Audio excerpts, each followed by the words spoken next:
हाँ जी, this is the last orientation class for the current affairs and Pakistan affairs session.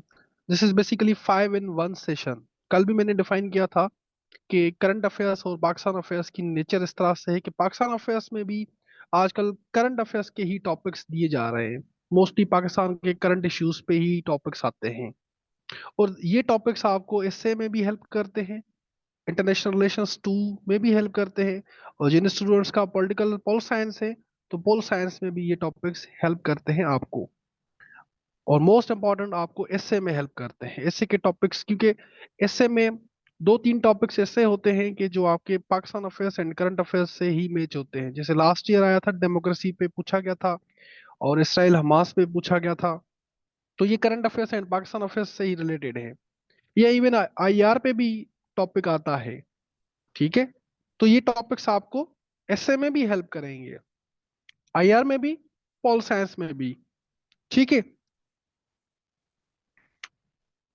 वालेकुम अस्सलाम। Important note, this session will focus on the Pakistan movement. Pakistan movement हम इसमें cover करेंगे।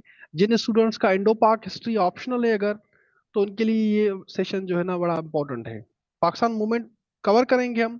पाकिस्तान के करंट इश्यूज देखेंगे, जैसे कॉन्स्टिट्यूशनल चेंजेस हैं, 26 अमेंडमेंट है, 18th अमेंडमेंट मोस्ट इंपॉर्टेंट है।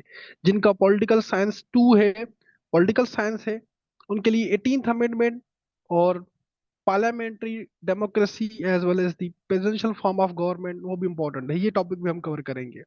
इकोनॉमी, आईएमएफ देखेंगे, इकोनॉमिक क्राइसिस देखेंगे, पाकिस्तान की फॉरेन पॉलिसी, ये टॉपिक हम कवर करेंगे। और जो दूसरे सोशो इकोनॉमिक इश्यूज हैं पाकिस्तान के, वो भी तो हम कवर करेंगे इसमें। तो अच्छा खासा आपका ऐसे का कंटेंट भी बिल्डअप हो जाएगा। It will also cover the current affairs including global issues. जैसे ग्लोबल इश्यूज है, ट्रेड वार आजकल चल रही है, Indo Pacific, US China trade war चल रही है, इंडो पैसिफिक पॉलिसी है, प्रीवेलिंग वर्ल्ड पॉलिटिक्स, जियो पॉलिटिक्स भी देखेंगे हम। These topics will help you in current affairs, IR2, political science too. Moreover, यहाँ पे मैंने कल डिटेल में आपको बताया था, डिटेल में हमने डिस्कस किया था कि इवेल्युएशंस, इवेल्युएशंस मोस्ट इंपॉर्टेंट होती हैं। इवेल्युएशंस, वीकली इवेल्युएशंस होंगी आपकी। ठीक है, अगर आप लिखते नहीं है तो पढ़ाने का कोई फायदा नहीं है। अगर आप लिखते नहीं है तो पढ़ाने का कोई फायदा नहीं है। ये टॉपिक्स आप खुद भी कवर कर सकते हैं। बात आती है लिखने पे। ठीक है, बात आती है लिखने पे, एवेल्यूएशंस पे, पेपर अटेम्प्टिंग टेक्निक्स पे आती है। तो ये सब चीजें हम कवर करेंगे कि पेपर किस तरह से अटेम्प्ट करना है आपने, आर्ग्यूमेंटेटिव क्वेश्चंस को करना है, डिस्क्रिप्टिव क्वेश्चंस को किस तरह से डील करना है। जिन क्वेश्चंस में फॉर एग्जांपल स्टन्स, आपने स्टन्स किस तरह से लेना है अपने क्वेश्चन में, किस तरह से स्टन्स को सपोर्ट करना है विद द आर्ग्यूमेंट्स, जहां से आपका एक्सप्रेशन भी डेवलप होता है, जो कि आपको एक्सप्रेशन वो हेल्प करता है आपके ऐसे राइटिंग में। एवेल्यूएशंस आर मोस्ट इंपॉर्टेंट, और ये सेशन इसी पे ही है, वीकली एवेल्यूएशंस पे। कल हमने इस पे डिस्कस किया था डिटेल में भी कि ओनली 3% पासिंग रेशियो क्यों है। इसका एक ही रीजन है, lake of writing practice. Lake of writing practice, लिखते नहीं हो आप लोग, बस रट्टा लगाते हो, टॉपिक्स सब्जेक्ट से स्टार्ट करते हो, उसको रट्टा लगाते हो, पढ़ते हो आप। ठीक है, देन नेक्स्ट सब्जेक्ट, इस तरह से आप करते हो, आप लिखते ही नहीं है। अल्टीमेटली क्या होता है, पेपर में बैठते हैं, मॉर्निंग में पेपर होता है 3 3 आवर्स का, इवनिंग में पेपर है, आपने 6 घंटे लिखना है। अब जब 6 घंटे आपने लिखना है, राइटिंग प्रैक्टिस नहीं होगी तो अल्टीमेटली बात सीधी, आप फेल ही हो जाओगे। तो राइटिंग प्रैक्टिस नहीं होती, ये रीजन है मोस्ट इंपॉर्टेंट। मैं अपने सेशन में मैंने कल भी कहा था कि 20 स्टूडेंट से ऊपर नहीं रखता मैं। एवेल्यूशन पॉसिबल नहीं है, कोई भी 100 स्टूडेंट्स की एवेल्यूशन नहीं करता। तो जस्ट वो पढ़ाते हैं, एवेल्यूशंस नहीं करते हैं, फायदा कोई भी नहीं है उसका, पढ़ने का कोई फायदा नहीं है। Do not know how to attempt a paper, किस तरह से पेपर अटेम्प्ट करना है ये पता नहीं होता। और दिसंबर एंड जनवरी करवाते हैं जिसकी कोई भी मीनिंग नहीं है। मॉक्स, मॉक्स देते हैं आप, मोस्टली जो है ना आप मॉक्स देते हैं लास्ट में, उनकी कोई भी मीनिंग नहीं है, दे आर मीनिंगलेस। और दूसरा शॉर्टकट, शॉर्टकट के जो सर ने टॉपिक्स पढ़ाए, बस वही आ जाए काफी है। तो सर ने तो पढ़ा है, लेकिन आप खुद लिखे हैं, आपने प्रैक्टिस की है, आपने टेस्ट किए हैं। ये रीजंस होते हैं जिनकी वजह से 3% पासिंग रेशो है रिटन पार्ट का, क्योंकि ये रिटन एग्जाम है। Written exam.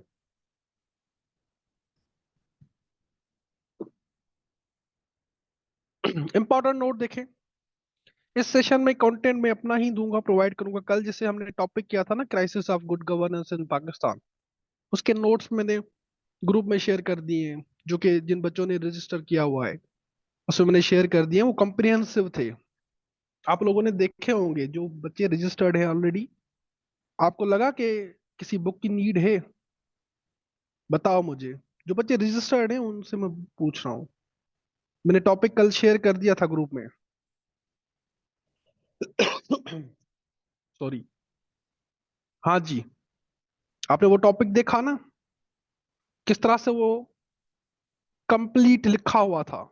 किसी भी बुक की नीड नहीं है आपको, ना मैगजीन की नीड है। ये जो मैगजीन्स होते हैं ना, आपकी मंथली मैगजीन्स आते हैं, मंथली मैगजीन्स जो आप परचेस करते हो,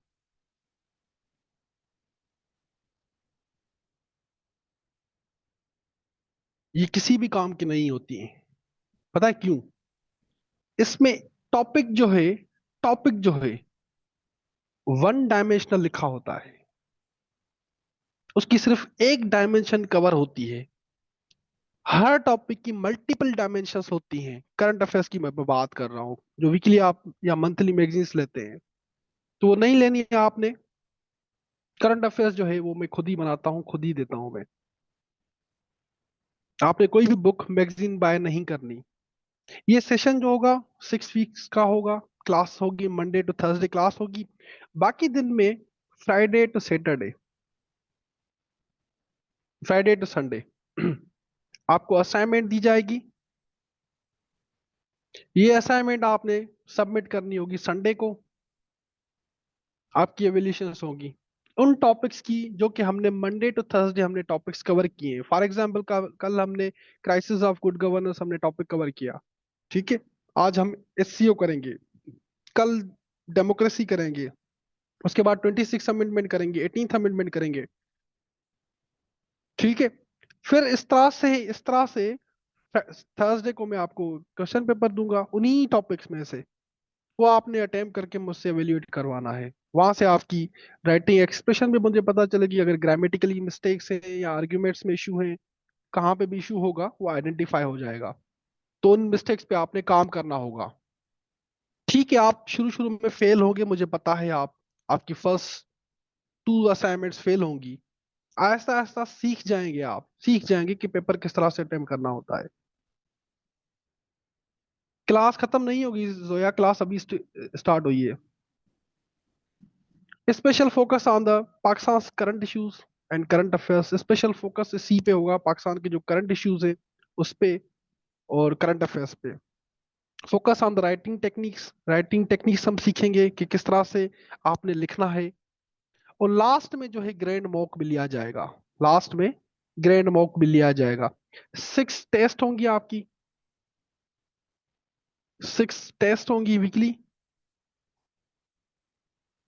लास्ट में फुल बुक टेस्ट, जैसे सीएसएस में पेपर आता है इस तरह से 4 क्वेश्चंस आपने करने होंगे।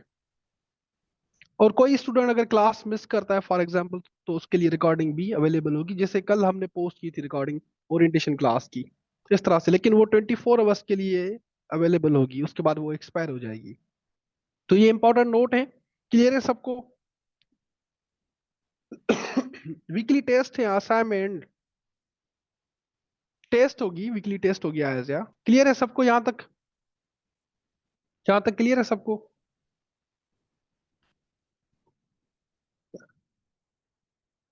क्लियर है ना? जो बच्चे न्यू आए थे उनके लिए क्लियर है?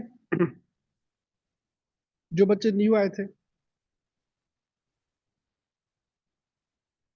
ठीक है। साथ साथ आपकी एवेल्यूशंस भी होगी और टॉपिक्स भी हम कवर करेंगे। आज का टॉपिक है दी एससीओ इन पाकिस्तान। ये topic IR, pol science, Pakistan affairs, current affairs, इनके लिए इंपॉर्टेंट है। और ये लास्ट ईयर सीए में भी आया हुआ है। SCO in Pakistan, Shanghai Cooperation Organization in Pakistan. Okay, ये आज हमारा टॉपिक है लास्ट ओरिएंटेशन क्लास के लिए। SCO इन पाकिस्तान। देखिए, SCO जो है ना, शंघाई कोऑपरेशन ऑर्गेनाइजेशन, ये एस्टेब्लिश हुआ था 2001 में, 2001 में। लेकिन इससे पहले, एससीओ से पहले, एससीओ से पहले शंघाई 5 था ये, शंघाई 5। बाद में ये रीनेम होके शंघाई कोऑपरेशन ऑर्गेनाइजेशन हुआ। किस तरह से, डिस्कस करते हैं, डिस्कस करते हैं। The Shanghai Cooperation Organization was established in June 2001 by its 6 founding members. कौन से फाउंडिंग मेंबर्स हैं? कजाकिस्तान है, चाइना है, रिपब्लिक है, रशिया है, ताजिकिस्तान है एंड उज्बेकिस्तान है। The SCO succeeded the Shanghai 5। इससे पहले, ये एससीओ से पहले शंघाई 5 थी, that had been formed in 2000 and 1996। 1996 में ये शंघाई 5 बनी थी। लेकिन जैसे ही उज्बेकिस्तान मेंबर बना, जैसे ही उज्बेकिस्तान मेंबर बना एज अ 6th मेंबर, तो ये रीनेम होके एससीओ बन गया, Shanghai cooperation organisation. Again repeat कर रहा हूं, शंघाई कोऑपरेशन ऑर्गेनाइजेशन फॉर्मर ये था शंघाई 5, लेकिन जैसे ही उज्बेकिस्तान उसमें मेंबर बना, तो ये रीनेम होके शंघाई कोऑपरेशन ऑर्गेनाइजेशन बन गया। 2017 में इंडिया और पाकिस्तान इसके मेंबर बने। तो एससीओ की जो एक्सपेंशन हुई, वहां पे एससीओ की एक्सपेंशन होती है। 2017 में पाकिस्तान और इंडिया इसके मेंबर बने। पहले ऑब्जर्वर स्टेटस थी उनकी, फुल मेंबर नहीं थे। लेकिन 2017 में ये पाकिस्तान और इंडिया एससीओ के मेंबर बने। अब इस ऑर्गेनाइजेशन के कुछ शॉर्ट टर्म ऑब्जेक्टिव्स भी हैं, लॉन्ग टर्म ऑब्जेक्टिव्स भी हैं। शॉर्ट टर्म ऑब्जेक्टिव्स जब ये बना था, ऑब्जर्वर स्टेटस मतलब जिसको फुल अभी स्टेटस नहीं मिली, फुल मेंबर नहीं बना, ठीक है, फुल मेंबर नहीं बना। ऑब्जर्वर स्टेटस मतलब कि फुल मेंबर नहीं बना अभी, ठीक है। Observer states are the countries that participate in the activities और of an organization but do not have full membership rights. वो वोटिंग भी नहीं कर सकते, उनका लिमिटेड रोल होता है, ठीक है। उनका लिमिटेड रोल होता है, ठीक है। अब इसके इमीडिएट जो ऑब्जेक्टिव्स थे, वो थे सेपरेटिज्म से लड़ना एंड टेररिज्म को काउंटर करना। ये इसके immediate objectives, short term objectives थे जब ये बना था। और इसके लॉन्ग टर्म ऑब्जेक्टिव्स कौन से हैं? Promoting economic development and regional stability through cooperation. क्योंकि एससीओ जो है वो है रीजनल ऑर्गेनाइजेशन है, रीजनल ऑर्गेनाइजेशन है। तो लॉन्ग टर्म ऑब्जेक्टिव क्या है? Regional connectivity through economic development. Short term objectives कौन से थे? Terrorism, fighting terrorism and separatism. Long term objectives, promoting economic development through regional connectivity. ये एससीओ के मैप में आप मेंबर देख सकते हैं। मंगोलिया जो है वो है ऑब्जर्वर स्टेटस है, ऑब्जर्वर स्टेट है मंगोलिया, ऑब्जर्वर है। बाकी ये इसके मेंबर्स हैं, ये इसके मेंबर हैं। ठीक है। अब सिग्निफिकेंस क्या है इस ऑर्गेनाइजेशन की? सिग्निफिकेंस क्या है इसकी? सिग्निफिकेंस क्या है? SCO's key important stem from the fact that it is a resource rich region।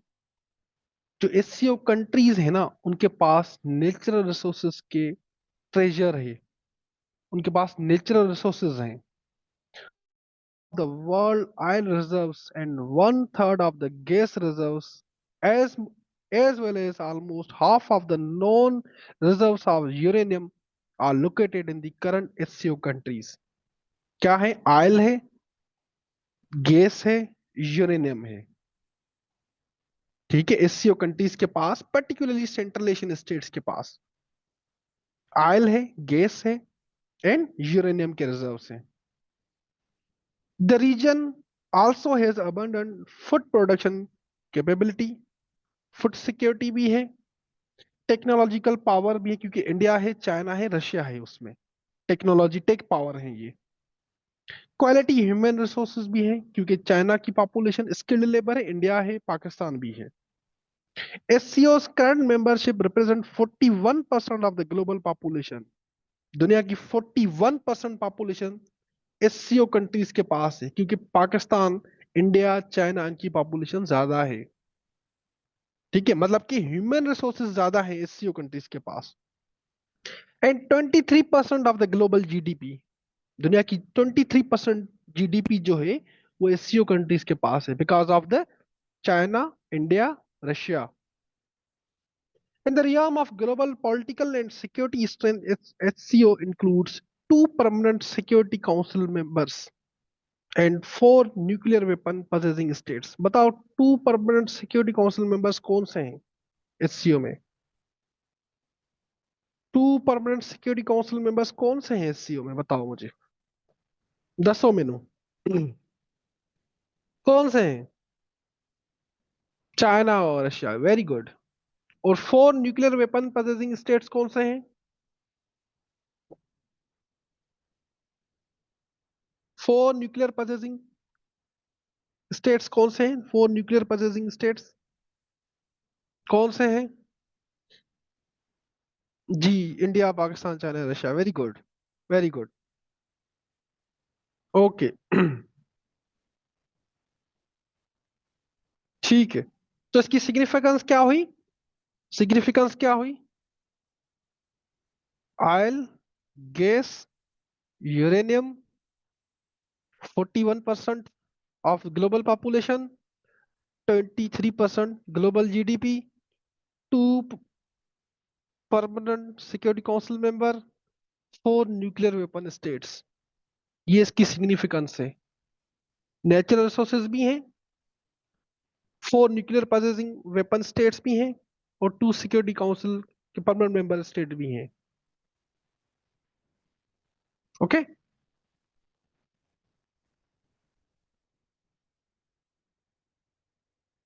SCO is guided by its core values and aspirations, popularly known as Shanghai Split, emphasizing mutual trust। SCO का जो charter है वो promote करता है कि जो member states हैं उनमें म्यूचुअल ट्रस्ट होना चाहिए, mutual benefit through corporation.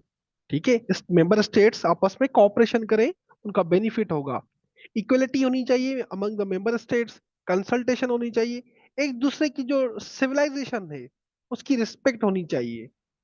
And commitment to the peaceful resolution of disputes, अगर मेंबर स्टेट्स के अमंग कोई डिस्प्यूट है तो वो पीसफुली रिजॉल्व होना चाहिए, ये एससीओ का चार्टर कहता है।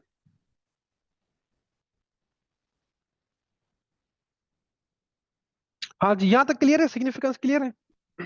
सिग्निफिकेंस क्लियर है?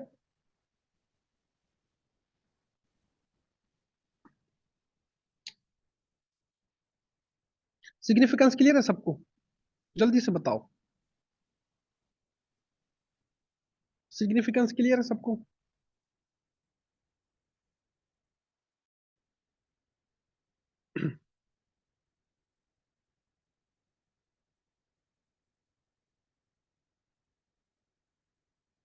ठीक है, अब हम इसको टू डायमेंशन से देखेंगे।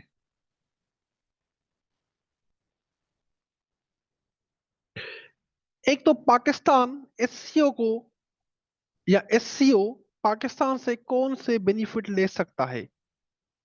SCO Pakistan being an organisation, Pakistan से कौन से बेनिफिट कर सकता, ले सकता है, या पाकिस्तान एससीओ में, या पाकिस्तान की कंट्रीब्यूशन क्या होगी एससीओ में? या इस तरह से समझो कि यूनिवर्सिटी में आप फाइनल ईयर में कोई प्रोजेक्ट बनाते हैं या थीसिस लिखते हैं ना, थीसिस लिखते हैं या फाइनल ईयर प्रोजेक्ट होता है आपका, तो आप मेंबर्स होते हैं आपके, 4 या 5 मेंबर्स होते हैं। तो आप मेंबर्स इस तरह से रखते हैं कि जो ग्रुप में पार्टिसिपेट कर सकें, ग्रुप में पार्टिसिपेट कर सकें थीसिस में। ठीक है, रिसर्च में इस तरह से होता है ना, आप मेंबर्स मतलब सोच समझ समझ के रखते हैं ना, कि थीसिस में या फाइनल ईयर प्रोजेक्ट में आपकी हेल्प कर सकें। ऐसा ना हो कि वो काम ही ना करें, सोया पड़े, सारा काम आप करें।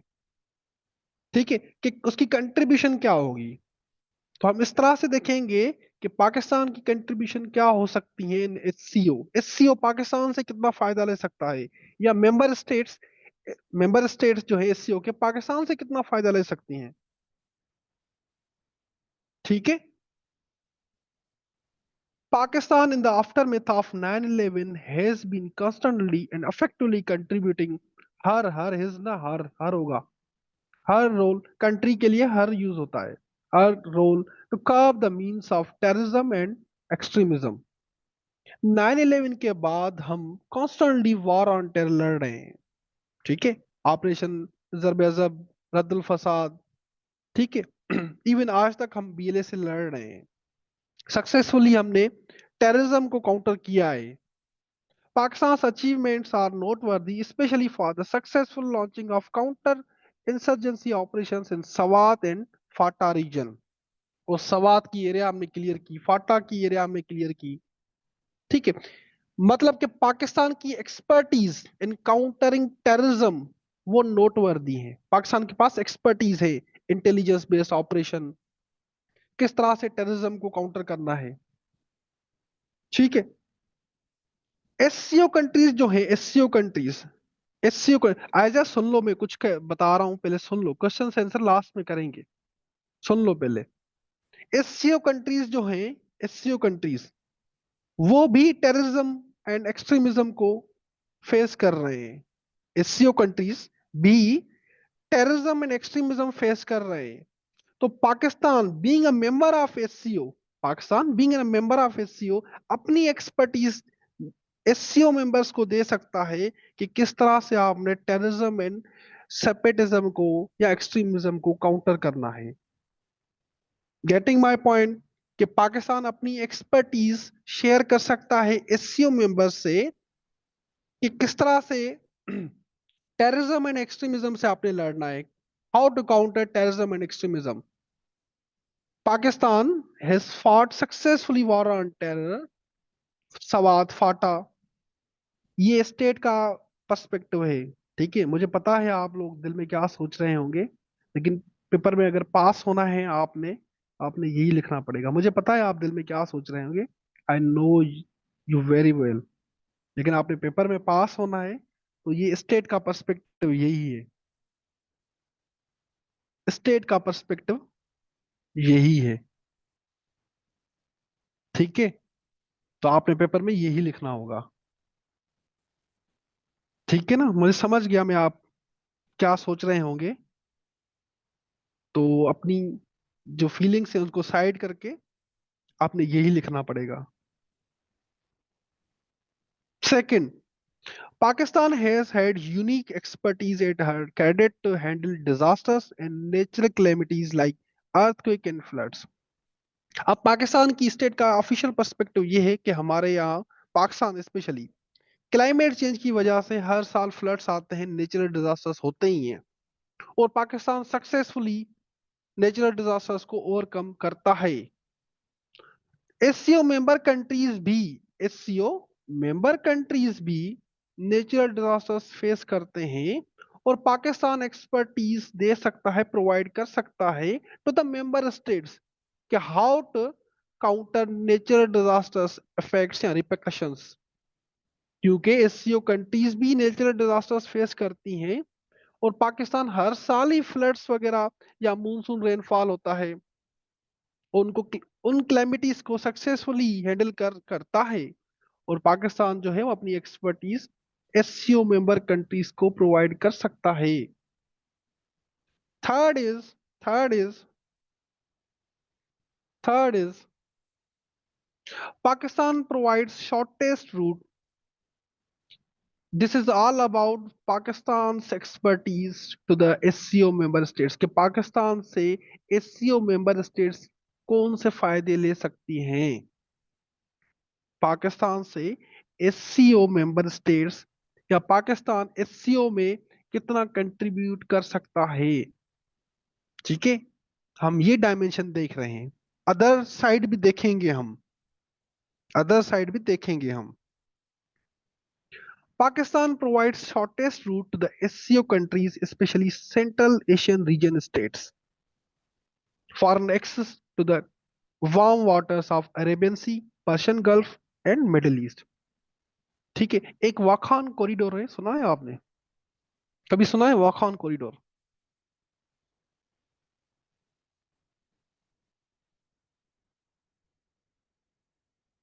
ये कभी सुना है आपने? Wakhan corridor connects four countries: China, Pakistan, Afghanistan and Tajikistan, which is the Central Asian states. This corridor provides Central Asian states with a shorter as well as more efficient route to access to the international market via Gwadar. Meaning that अगर Central Asian states को अगर Central Asian states को Persian gulf तक जाना है, middle East तक जाना है, ठीक है, देन पाकिस्तान जो है वो शॉर्टेस्ट रूट प्रोवाइड करता है, शॉर्टेस्ट रूट प्रोवाइड करता है to reach the Persian Gulf and Middle East। जी, रिपीट कर दूं? क्या रिपीट कर दूं? मैं कह रहा हूं कि Pakistan provide shortest route to the SCO countries, specially Central Asian region states. जो सेंट्रल एशियन रीजन स्टेट्स हैं, उनको अगर पर्शियन गल्फ तक जाना है या मिडिल ईस्ट तक जाना है तो गवादर के थ्रू जा सकते हैं, क्योंकि गवादर हमने कहां से परचेस किया था? ओमान से परचेस किया था हमने, ओमान से परचेस किया था गवादर हमने। अगर सेंट्रल एशियन स्टेट्स को पर्शियन गल्फ जाना है या मिडिल ईस्ट जाना है तो वाया गवादर जाएंगे वो।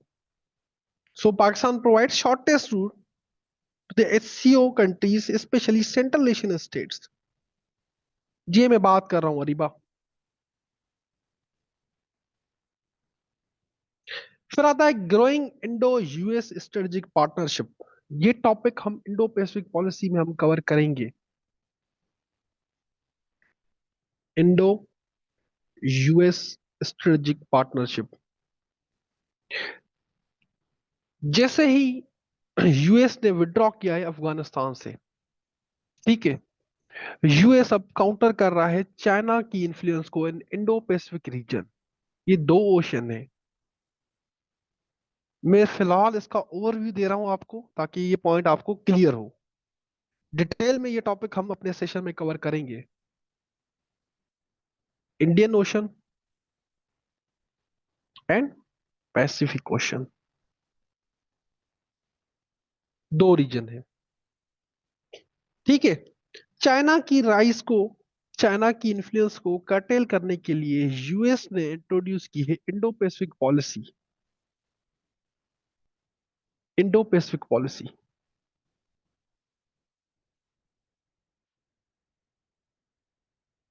इंडो पैसिफिक पॉलिसी, जिसमें इंडिया जो है वो मेजर अलाय है यूएस का। इंडिया जो है मेजर अलाय है। इंडिया को वेपन्स प्रोवाइड किए जा रहे हैं, इंटेलिजेंस उनकी स्ट्रॉन्ग की जा रही है to counter the Chinese rise in Indo Pacific reason.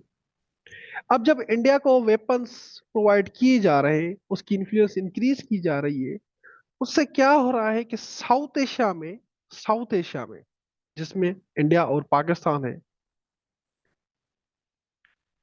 Balance of power, balance of power वो हो रहा है डिस्टर्ब। इंडिया पावरफुल बन रहा है, ठीक है, इंडिया पावरफुल बन रहा है। अब पावर को वापस बैलेंस में लाने के लिए, पावर को वापस बैलेंस में लाने के लिए चाइना और रशिया के पास ऑप्शन है कि पाकिस्तान को वो पावरफुल बनाए तो काउंटर इंडियाज राइज या counter the US influence in the Indo Pacific reason. यही बात हो रही है। Growing Indo US strategic partnership and emerging US pivot Asia strategy is a matter of concern for the SCO countries. SCO countries, particularly Russia and China. This region is exposed to the strategic imbalances. Additionally, US clear tilt towards India and Indian geopolitical ambitions can be balanced with the support of Pakistan. कि पाकिस्तान को support कर सकते हैं SCO member countries, ठीक है, particularly China and Russia Pakistan को support कर सकते हैं ताकि पावर का बैलेंस रहे, बैलेंस ऑफ पावर वहां पे स्टेबल हो इन साउथ एशिया। समझ आया आपको? ये पॉइंट क्लियर हुई? बैलेंस ऑफ पावर या इंडो पैसिफिक पॉलिसी वाली पॉइंट क्लियर हुई?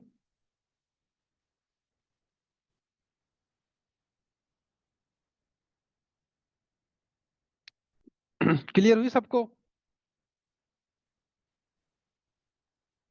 जल्दी से बताओ।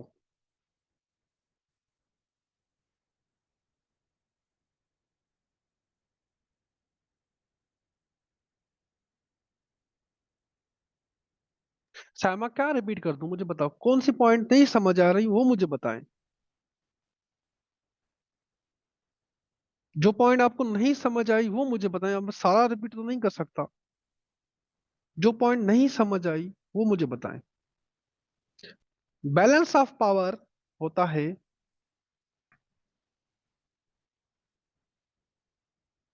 कि कोई कोई भी एक कंट्री इतनी स्ट्रांग ना हो कि वो दूसरों को डोमिनेट करे।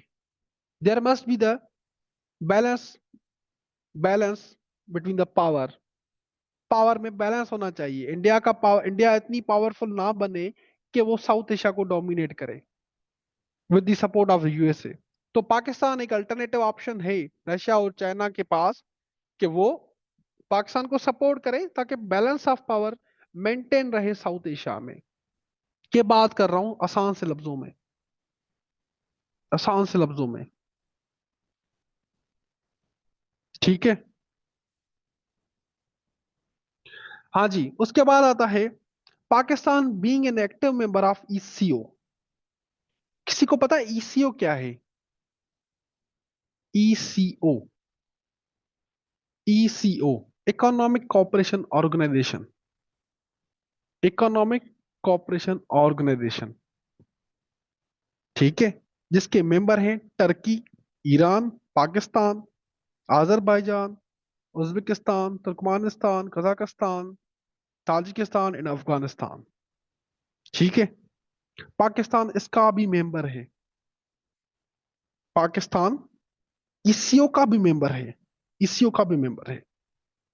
Being an active member of eco, Pakistan can play a facilitated role in promoting a link between two organizations to boost up the economic activities. Meaning that, meaning that SCO, ECO, inter-organization, inter-organization cooperation, Pakistan facilitate कर सकता है कि ये दोनों organisation आपस में cooperate करें for for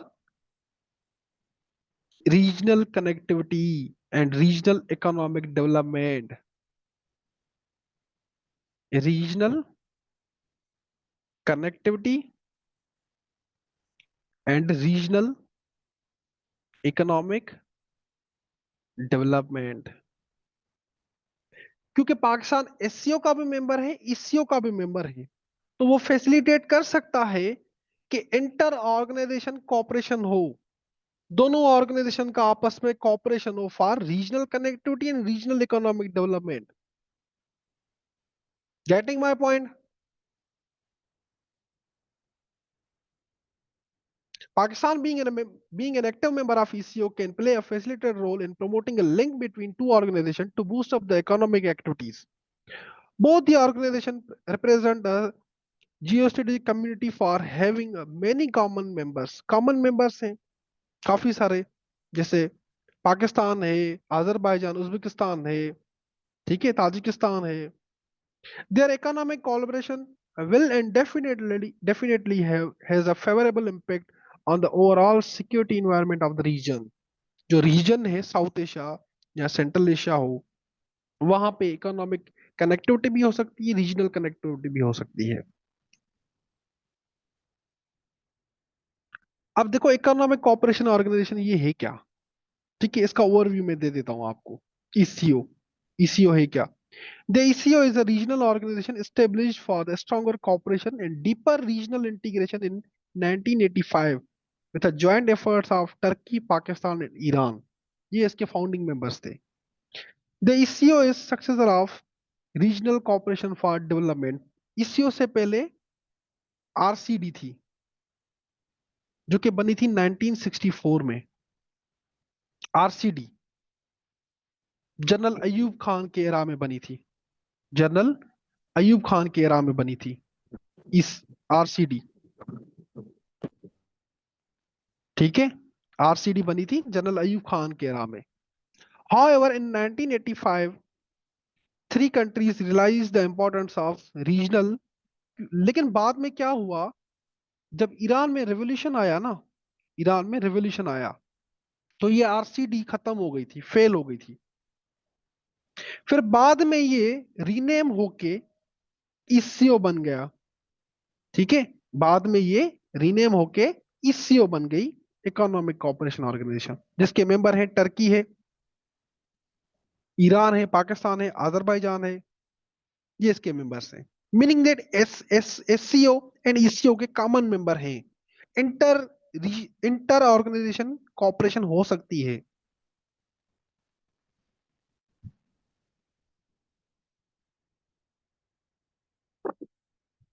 समझ आया? पहले ये आरसीडी थी, रीनेम होके एस ईसीओ बन गया, ये बात है।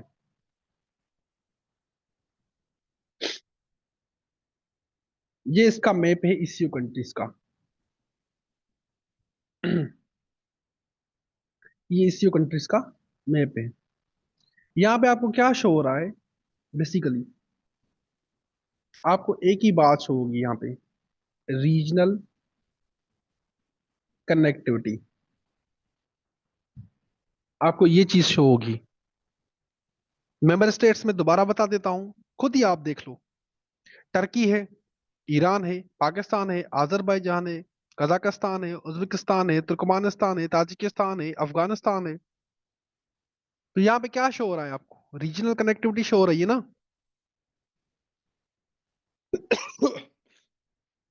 यहाँ पे आपको रीजनल कनेक्टिविटी शो हो रही है, नहीं हो रही मैप में? हम्म, मेंबर कंट्रीज को देखो आप, तो आपको रीजनल कनेक्टिविटी शो हो रही है, नहीं हो रही? एक मिनट रुके।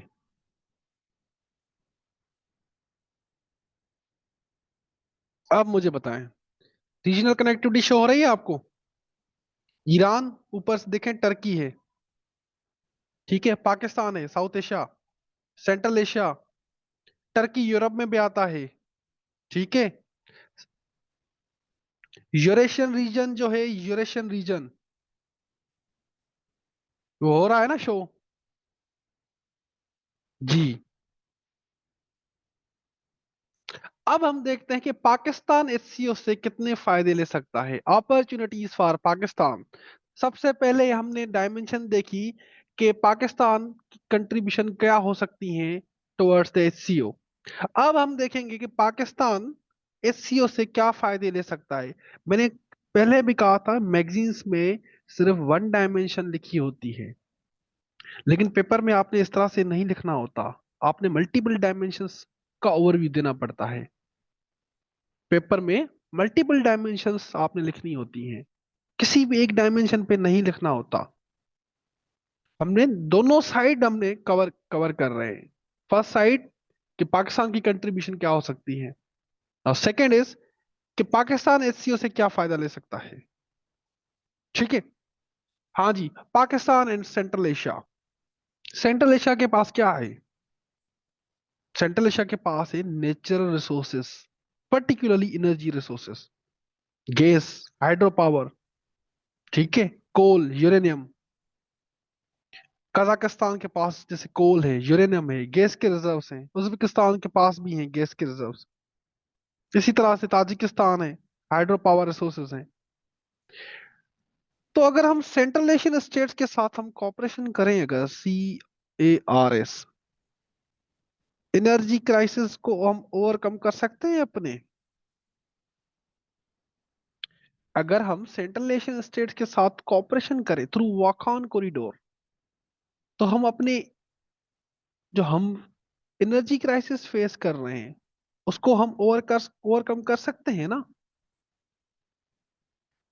एनर्जी क्राइसिस पाकिस्तान के जो हैं उनको हम ओवरकम कर सकते हैं ना। सेंट्रल एशिया के पास क्या है? ऑयल है, गैस है, यूरेनियम है।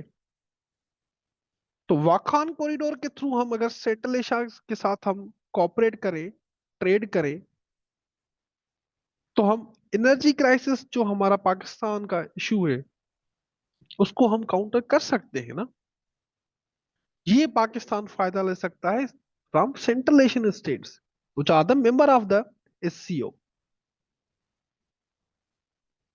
फिर आता है Russia and Pakistan. Russia and Pakistan. अब Russia and Pakistan traditional ally नहीं है। आपको पता है कोल्ड वार में जब ये सोवियत यूनियन थी, तो हम सोवियत यूनियन के अगेंस्ट लड़े हैं अफगानिस्तान में। अफगानिस्तान में लड़े हैं कोल्ड वार में। हमने मुजाहिदीन ट्रेंड किए जो आज के तालिबान हैं। ठीक है, इनका पहले नाम था मुजाहिदीन, जो आज के तालिबान हैं। किसके अगेंस्ट किए? सोवियत यूनियन के अगेंस्ट, जो कि अब रशिया है। और हम किसके एलाय थे? US के एलाय थे। US के एलाय रहे हैं हम। तो पाकिस्तान और रशिया ट्रेडिशनल एलाय नहीं रहे, ट्रेडिशनल एलाय नहीं हुए। हम US की कैब में शुरू से ही। ठीक है। लेकिन SCO फिर भी हमें अपॉर्चुनिटी प्रोवाइड कर रहा है कि हम रशिया के साथ कोऑपरेट करें। एक प्रोजेक्ट रशिया और पाकिस्तान ने साइन किया था 2015 में, जिसको हम कहते हैं Pakistan steam gas project, also known as north south gas pipeline project in 2015। North south gas pipeline. The project has been delayed due to the US sanctions on Russia। Project delay हुआ क्योंकि Russia के ऊपर US ने sanctions लगाए हुए हैं, particularly Crimea वाले issue पे, अभी यूक्रेन वाले इशू पे भी। In 2021, the project was revised with the Pakistan to hold majority share of 74%, whereas Russia holding was reduced to 26% from earlier agreed share of 85%। Russia ने कहा कि ज्यादा शेयर आप ही रखो, लेकिन प्रोजेक्ट को कंप्लीट करो, आपका ही फायदा है, आपके एनर्जी क्राइसिस खत्म हो जाएंगे। Despite the delays in revision in the contracts, both sides have reiterated their commitment to the project. The complication of pipeline project would be path-breaking development in the relation between two countries। अगर ये project complete हो जाता है तो उसके दो फायदे हैं। एक, पाक रशिया रिलेशन इंप्रूव होंगे। Second, energy crisis energy crisis overcome होंगे। दो फायदे होंगे। लेकिन ये अभी भी प्रोसेस में, बिकॉज रशिया के ऊपर सैंक्शंस लगे हुए हैं US के। रशिया के ऊपर सैंक्शंस लगे हुए हैं US के।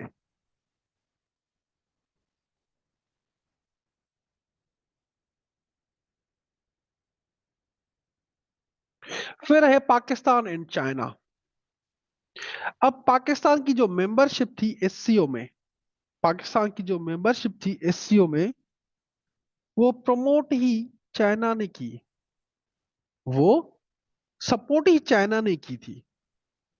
While Pakistan and China enjoy a long standing all round comprehensive friendship and partnership. The common membership of SCO has brought new dimensions and opened new avenues of avenues for the cooperation. यहाँ पे question भी आया था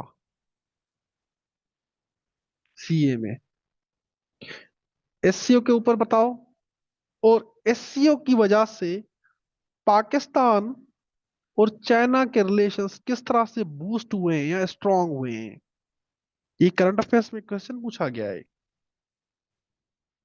कि Pakistan SCO के बारे में बताओ, और एससीओ की वजह से पाकिस्तान और चाइना के जो रिलेशन है उन पे इम्पेक्ट्स क्या है, क्या वो फर्दर स्ट्रांग हुए। The two countries have kept a close consultation process and mutually supported each other's initiative. Pakistan China का जो स्टैंस होता है पर्टिकुलरली ताइवान पे उसको सपोर्ट करता है, इसी तरह से चाइना जो है पाकिस्तान का जो क्लेम है कश्मीर पे उसको सपोर्ट करता है। Pakistan and China are well aware of each other's core issues of interest and enjoy high level of trust. This has been an important factor in a strong Chinese support to Pakistan's bid for the SCO membership. और पाकिस्तान की जो membership थी, full membership in SCO, वो support China ने ही की थी, और India की जो मेंबरशिप थी वो सपोर्ट की थी रशिया ने। फिर आता है defence, counter terrorism and narcotics control cooperation. Defence, counter terrorism and narcotics control cooperation, यहां तक सबको क्लियर है? मुझे पहले बताओ सारे। फखर निसा, आयजिया, अब्दुल बासित, अदील, एमन, अलवीना, आमना, अरीबा, मलिक मुराद, अस्मा, आयशा, बुशरा, हादिया, हलीमा, हिरा, मिसबा, राबिया, सादिया, साइमा, सारा, शहरयार, उसामा, जैनब, अमना।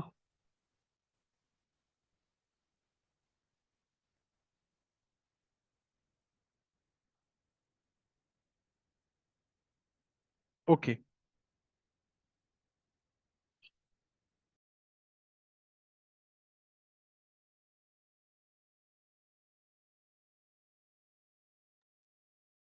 जी।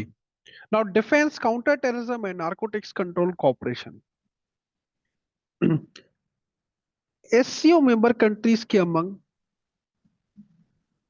मिलिट्री एक्सरसाइज भी होती हैं।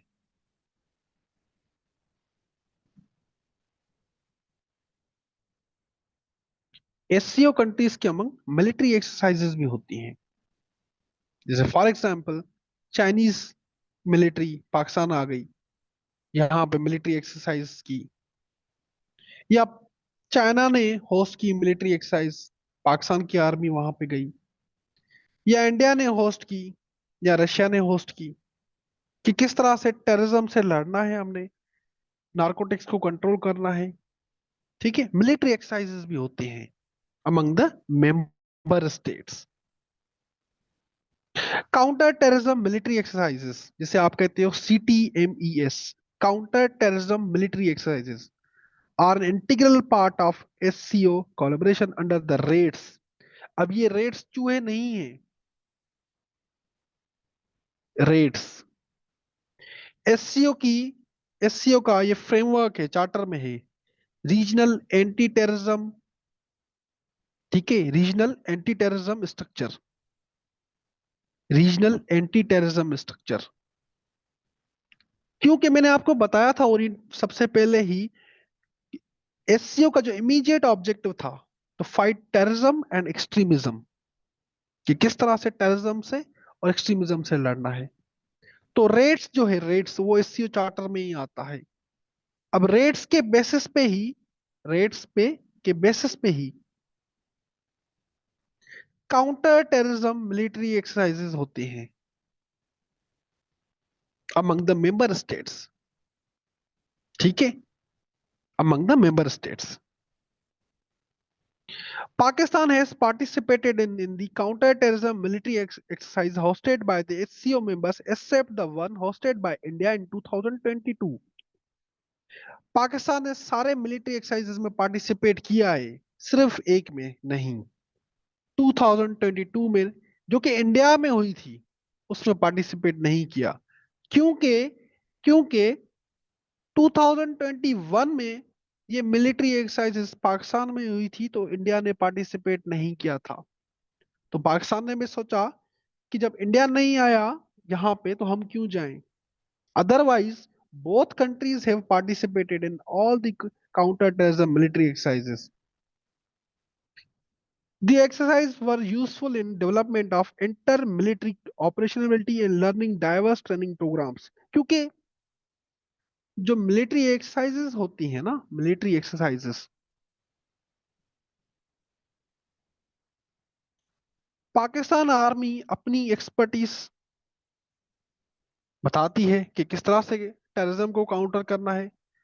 चाइनीज मिलिट्री अपनी एक्सपर्टीज शेयर करती है, इंडियन मिलिट्री अपनी एक्सपर्टीज शेयर करती है। इस तरह से ये मिलिट्री कॉपरेशन होता है, मिलिट्री एक्सरसाइजेस होती हैं। ओके।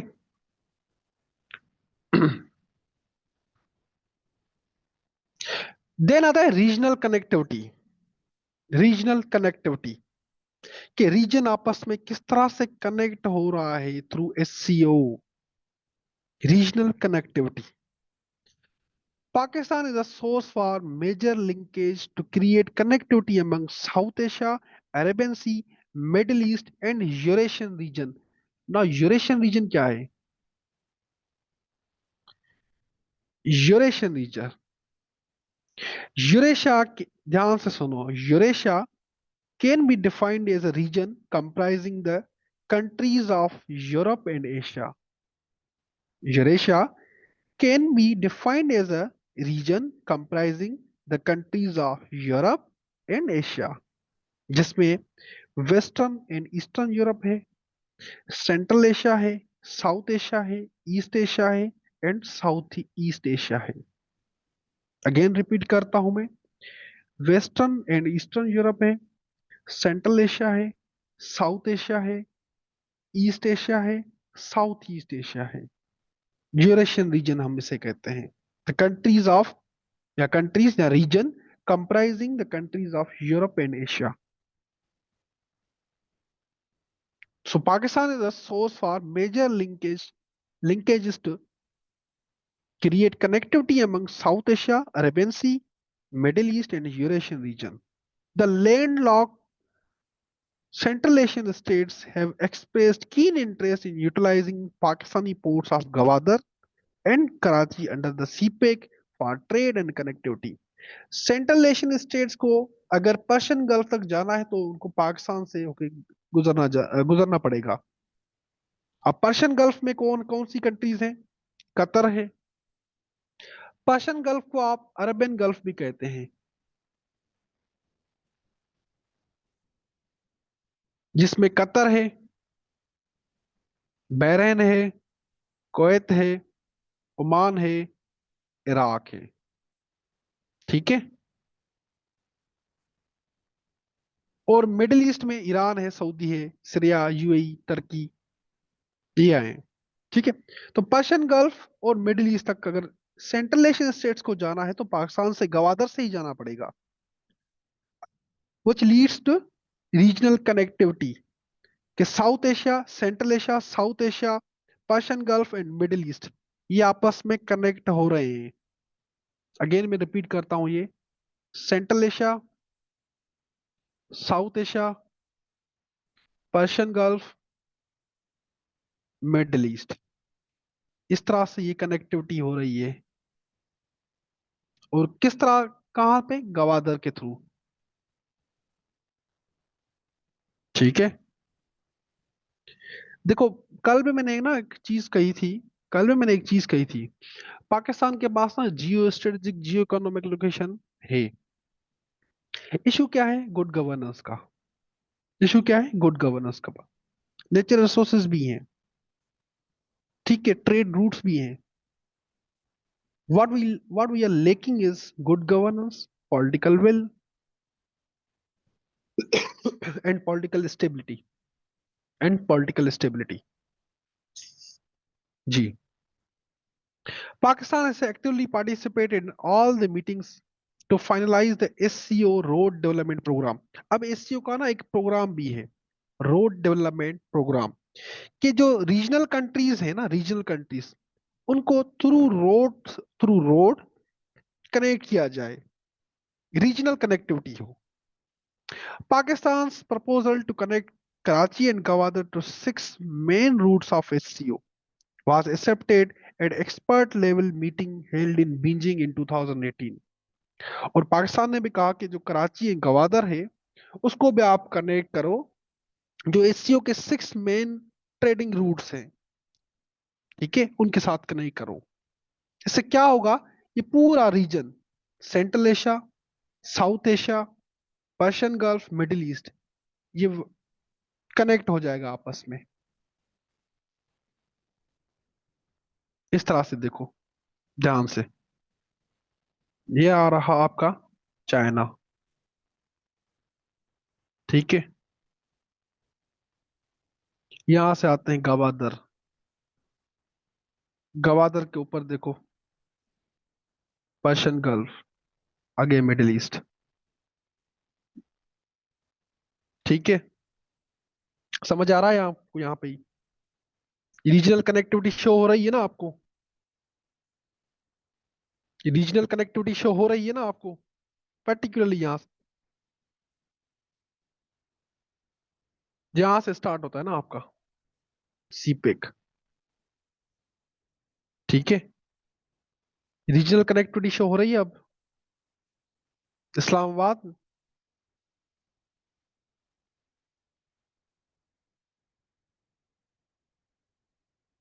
रीजनल कनेक्टिविटी ये इंपॉर्टेंट है, ये पार्ट इंपॉर्टेंट है, ये वाला। रीजनल कनेक्टिविटी शो हो रही है ना आपको, Persian Gulf state of Hormuz state है, ऊपर देखो पर्शियन गल्फ है, ठीक है।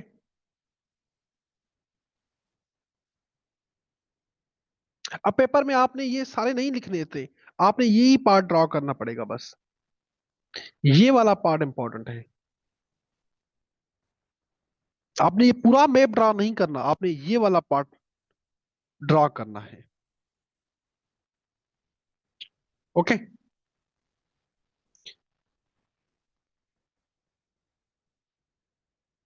समझ आया है आपको? पूरा एससीओ समझ आया कि एससीओ है क्या, रीजनल कनेक्टिविटी किस तरह से हो रही है, इकोनॉमिक कॉपरेशन, समझ आया आपको? जल्दी से बताओ मुझे, ऑल ऑफ यू जल्दी से बताओ मुझे।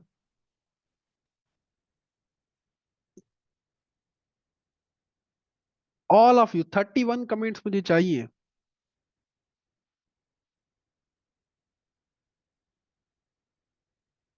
31 कमेंट्स मुझे चाहिए।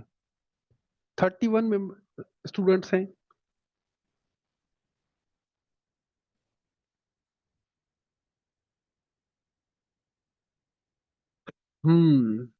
जी हम ना, कह सकते हैं आप।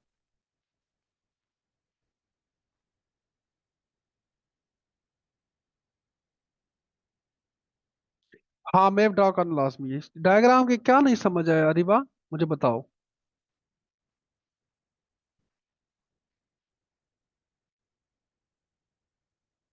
क्या डायग्राम में नहीं समझ आया आपको? देखो मैंने हाथ से तो नहीं बनाया ना, ये आपकी लोकेशन है, ठीक है। चाइना आपके यहाँ है।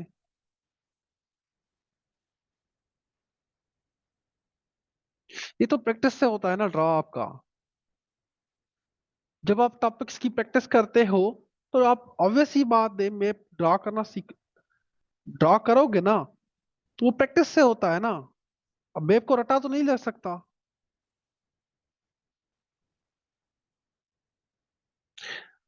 पर्सन वाली बात नहीं समझे आपको, अरे बात सुने, अगर सेंट्रल एशियन स्टेट्स को मिडिल ईस्ट तक जाना है ना, तो वो सबसे पहले साउथ एशिया से, पर्टिकुलरली गवादर से वो गुजरेंगे। Then Persian Gulf, Persian Gulf में आते हैं कतर, बहरीन, जिसको हम अरेबियन गल्फ भी कहते हैं, ओमान, क्योंकि गवादर ही हमने ओमान से लिया था, इराक। और आगे जाके मिडिल ईस्ट स्टार्ट होता है आपका, ईरान है, सऊदी है, जिसमें सीरिया है, यूएई, टर्की है। क्योंकि टर्की का हाफ पार्ट मिडिल ईस्ट में आता है आपका।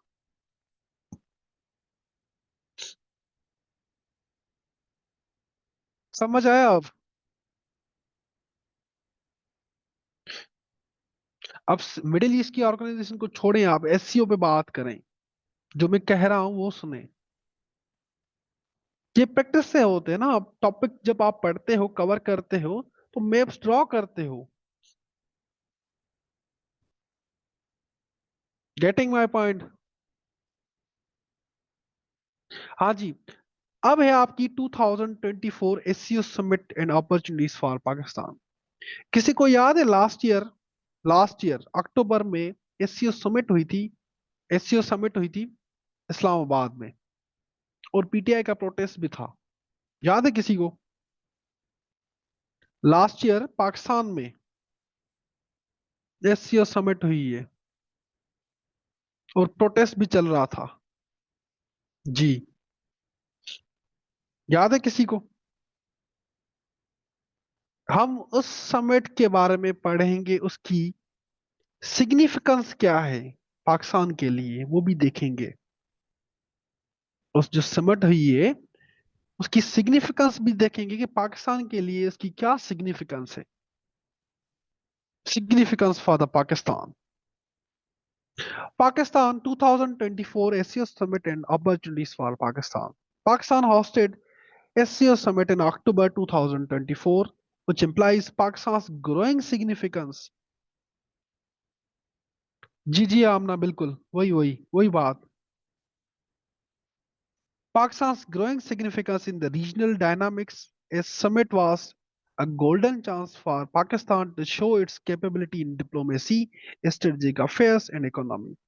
ये समिट पाकिस्तान को ये अपॉर्चुनिटी प्रोवाइड कर रही थी कि पाकिस्तान अपनी डिप्लोमेसी को, क्योंकि सारे स्टेट लीडर्स आए हुए थे यहाँ पे इस्लामाबाद में, अपनी डिप्लोमेसी को मजीद स्ट्रॉन्ग करे, इकोनॉमिक कॉपरेशन करे, इन्वेस्टमेंट लाए। ठीक है।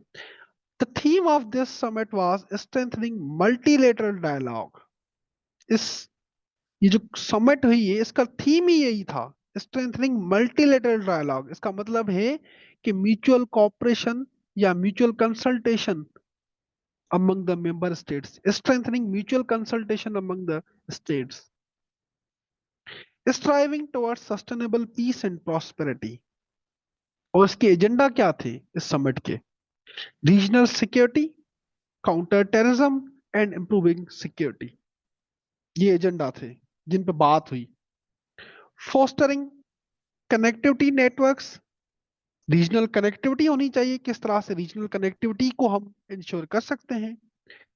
ट्रेड होना चाहिए, इन्वेस्टमेंट होनी चाहिए among the member states, economic opportunities होनी चाहिए। और लास्ट था क्लाइमेट चेंज इश्यूज। जो member states particularly Pakistan climate change के रिpercussions फेस कर रहा है, ये इसके एजेंडास थे। थीम क्या थी? Strengthening multilateral dialogue, striving towards sustainable peace and prosperity.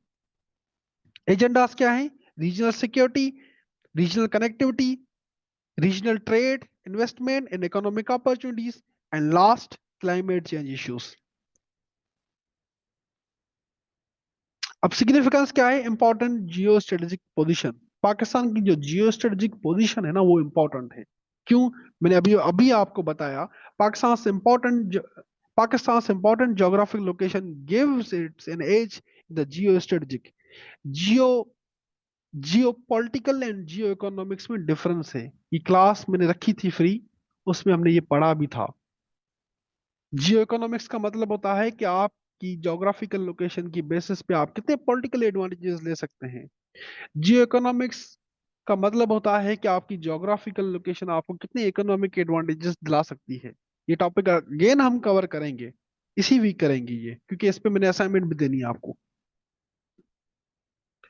तो पाकिस्तान की जो जियो स्ट्रेटेजिक लोकेशन है, उससे वो जियो इकोनॉमिक्स एडवांटेजेस भी ले सकता है। द सेंट्रल एशियन रिपब्लिक है, उनके साथ हम कॉपरेशन कर सकते हैं। जो सेंट्रल एशियन स्टेट्स हैं, उनके साथ हम कॉपरेशन कर सकते हैं। एनर्जी क्राइसिस है पर्टिकुलरली, उनको हम ओवरकम कर सकते हैं। फिर आता है इकोनॉमिक पोटेंशियल। पाकिस्तान के पास रिसोर्सेज हैं, नेचुरल रिसोर्सेज हैं, ठीक है, मिनरल्स हैं, इवन हमारे पास सीपेक भी है। तो हम फॉरेन डायरेक्ट इन्वेस्टमेंट जो एफडीआई होती है, एफडीआई, जिसके लिए एसआईएफसी भी बना हुआ है, पर्टिकुलरली आर्मी और गवर्नमेंट ने बनाया हुआ है ना एसआईएफसी, उसका मेजर एम जो है वो यही है, एफडीआई, फॉरेन डायरेक्ट इन्वेस्टमेंट लाना। तो जो एससीओ समिट थी वो अपॉर्चुनिटीज प्रोवाइड कर रही थी कि हम इकोनॉमिक कॉपरेशन जो मेंबर स्टेट्स हैं उनके साथ स्ट्रॉन्ग करें, पर्टिकुलरली सेंट्रल एशियन स्टेट्स के साथ हम इकोनॉमिक कॉपरेशन करें, या इवन रशिया के साथ भी हम कॉपरेशन कर सकते हैं।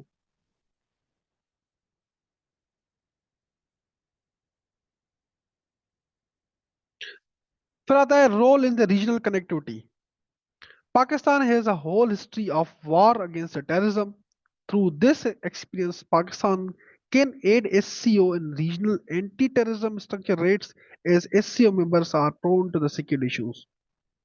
और पाकिस्तान जो है एससीओ कंट्रीज के साथ मिलके जो टेररिज्म हो रही है ना, पर्टिकुलरली बलूचिस्तान से जो टेररिस्ट अटैक्स हो रहे हैं in the form of BLA and TTP, उसको भी काउंटर कर सकता है। फिर आता है engagement in the diplomatic relations. क्योंकि इंडिया के साथ हमारे रिलेशंस अच्छे नहीं है, रशिया के साथ में नहीं है, ये समिट हमें अपॉर्चुनिटी प्रोवाइड कर सकती थी कि हम इंडिया के साथ कोऑपरेशन करें, और ये होना भी चाहिए, पेट्रोटिज्म साइड, लेकिन इंडिया के साथ कोऑपरेशन हमें करना पड़ेगा, हमारा ही फायदा है उसमें। इंडिया के साथ अच्छे रिलेशंस होने चाहिए, नेबरिंग कंट्रीज हमेशा वार में नहीं रह सकती, उससे क्या होता है, रीजनल इंस्टेबिलिटी होती है, रीजनल इंस्टेबिलिटी होती है। सेकंड, रशिया, हम यूएस पे सोले रिलाय नहीं कर सकते, हमारी फॉरेन पॉलिसी नैरो नहीं होनी चाहिए, ठीक है, कॉपरेशन हर कंट्री के साथ होना चाहिए। इवन इंडिया जो है ना, वो भी तो रशिया के साथ कॉपरेशन करता है, डिस्पाइट इंडिया यूएस का एलाय है। तो हम क्यों यूएस पे ही डिपेंड करें, हम क्यों सिर्फ यूएस पे डिपेंड करें, रशिया के साथ भी हम कॉपरेशन को स्ट्रॉन्ग कर सकते हैं। तो ये समिट हमें अपॉर्चुनिटी प्रोवाइड कर रही थी कि इंडिया के साथ हम अपने रिलेशन से डायलॉग ओपन कर सकते हैं, या रशिया के साथ हमारे जो रिलेशन है उनको इंप्रूव कर सकते हैं, क्योंकि उनके लीडर्स आए हुए थे।